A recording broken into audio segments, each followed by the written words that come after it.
There are mounting concerns among civil servants of the Turks and Caicos Islands who are alleging that they have not been paid for the month of January.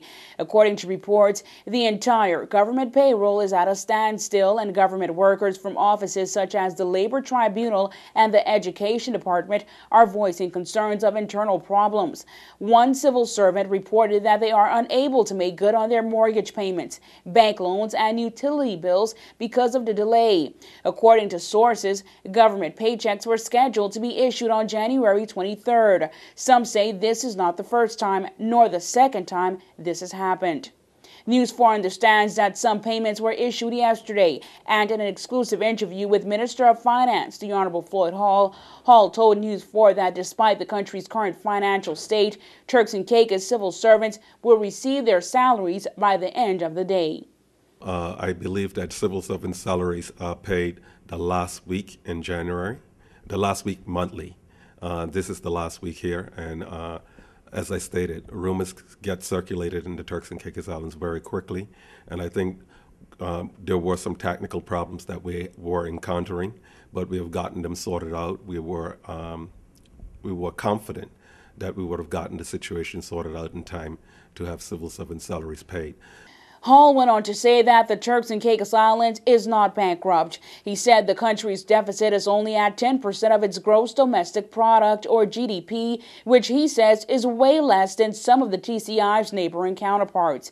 The minister said the Ministry of Finance has been managing the current situation and that this problem will not happen again.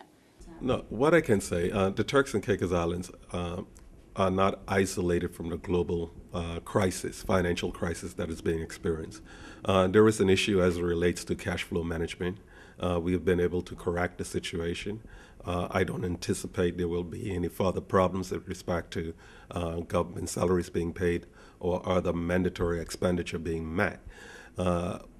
What we in the Turks and Caicos Islands haven't been able to do, which some other countries have been able to do, other countries have been able to invoke monetary policies or other fiscal policies to augment for the financial downturn that their economies have been experiencing.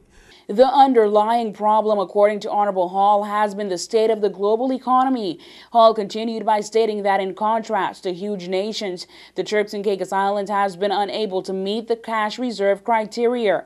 The minister stated that this nation is currently in talks with the UK government so that there can be a greater flexibility of the country's fiscal affairs. We have to do some belt tightening in the meantime. And certainly we are confronted with all the challenges that we are faced with as a result of externalities, such as the world economy. And we have our own problems going on in the Turks and Caicos Islands as it relates to the ongoing situation with the Commission of Inquiry and a downturn in our economy. And so we have to deal with these issues. I believe that within the next several weeks or a couple of months, we should be able to put all of this behind us and start off on a new page. For WYV4 News, I'm Angie Toussaint.